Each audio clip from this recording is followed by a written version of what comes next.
विनोद बिश्नोई आप सभी का हार्दिक स्वागत करता हूं शिक्षा मनोविज्ञान की क्लास में। आज हम लोग चर्चा करने जा रहे हैं बुद्धि टॉपिक पर। बुद्धि जो है किसी एक योग्यता का नाम जो है वो बुद्धि नहीं है। एक व्यक्ति हुए हैं फ्रीमैन।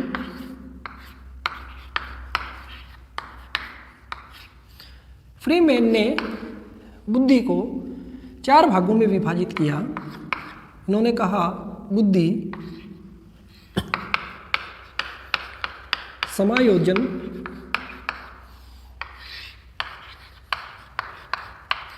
करने की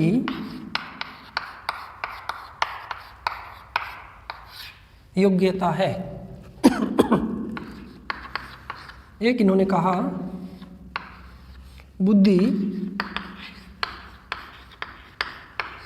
सीखने की योग्यता है।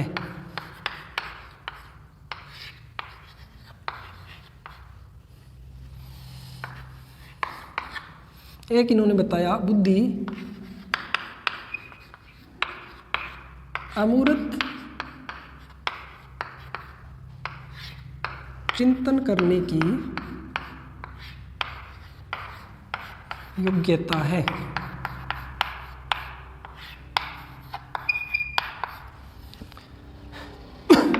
और एक अपने बात कर सकते हैं बुद्धि समायोजन, बुद्धि समस्या समाधान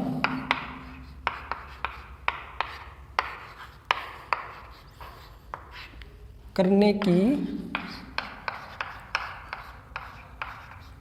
योग्यता है। इस प्रकार फ्रीमैन ने बुद्धि को 4 भागों में विभाजित किया। बुद्धि की परिभाषाओं को इन्होंने 4 भागों में विभाजित कर दिया। एक इन्होंने कहा बुद्धि समायोजन करने की योग्यता है। एक इन्होंने बताया बुद्धि सीखने की योग्यता है। एक भाग में बांटा इन्होंने बुद्धि अमूर्त चिंतन करने की योग्यता है। और एक इन्होंने कहा बुद्धि समस्या समाधान करने की योग्यता है। इसी प्रकार अन्य विद्वानों ने भी अलग अलग प्रकार से इन भागों में अपनी अपनी परिभाषाएं दी, जिनमें से हम प्रमुख परिभाषाओं पर चर्चा करने जा रहे हैं। तो फ्रीमैन ने तो बुद्धि की जो परिभाषाएं हैं उनको 4 भागों में बांट दिया। कौन कौन से 4 भाग? एक इन्होंने बताया बुद्धि समायोजन करने की योग्यता है। एक इन्होंने बताया बुद्धि सीखने की योग्यता है। एक इन्होंने बताया बुद्धि अमूर्त चिंतन करने की योग्यता है। और एक इन्होंने कहा बुद्धि समस्या समाधान करने की योग्यता है। इसी प्रकार जब हम अन्य परिभाषाओं की बात करेंगे तो उसमें हम बात करते हैं स्टर्न की। स्टर्न कहते हैं बुद्धि नवीन परिस्थितियों में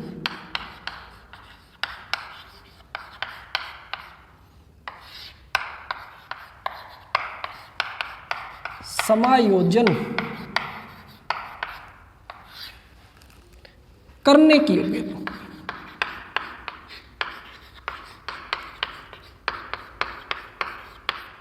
करने की योग्यता है। इसी प्रकार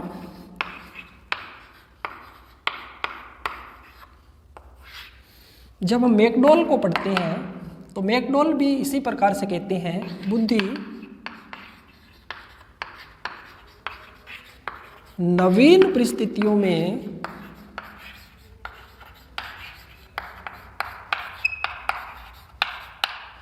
अनिवार्य रूप से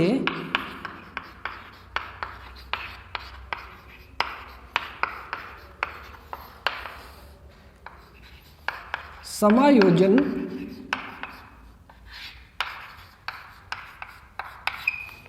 करने की योग्यता है।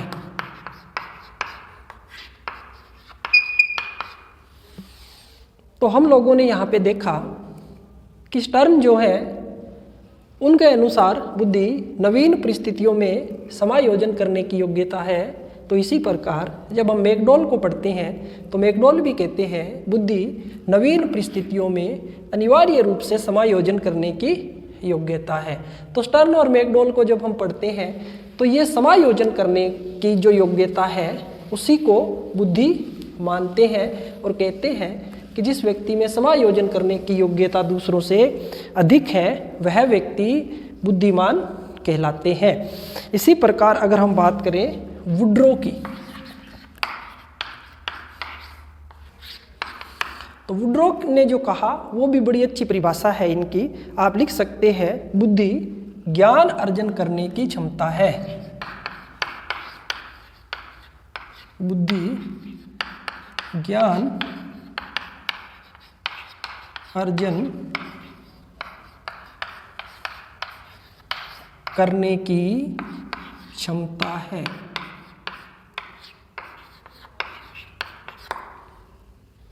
इसी प्रकार एक परिभाषा हम पढ़ते हैं बंकिंघम की।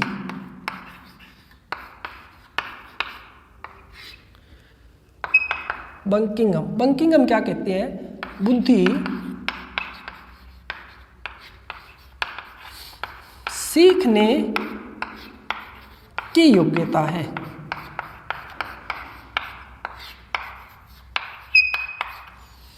तो हम लोगों ने देखा कि वुड्रो और बंकिंघम जो है वो सीखने की बात करते हैं।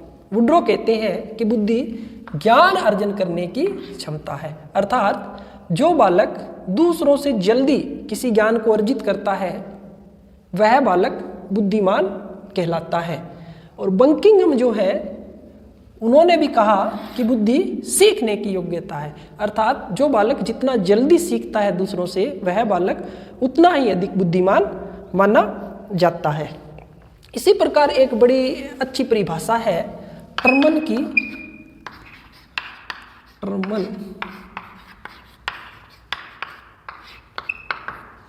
टर्मन कहते हैं बुद्धि अमूर्त चिंतन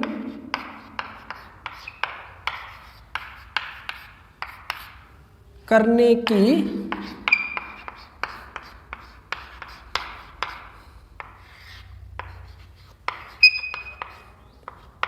योग्यता है। अमूर्त चिंतन करने की योग्यता। तो टर्मन ने क्या कहा? जिस बालक में चिंतन करने की योग्यता है दूसरों से ज्यादा है, अमूर्त चिंतन करने की योग्यता दूसरों से ज्यादा है, वह बुद्धिमान कहला सकता है। तो इस प्रकार हम लोगों ने देखा, कुछ लोग कहते हैं कि बुद्धि समायोजन करने की योग्यता है, जिसमें हमने प्रमुख विचार पढ़े। इसी प्रकार वुड्रो और बंकिंघम कहते हैं कि बुद्धि सीखने की योग्यता है। और टर्मन की जब हम बात करते हैं तो टर्मन कहते हैं बुद्धि जो है वो अमूर्त चिंतन करने की योग्यता है।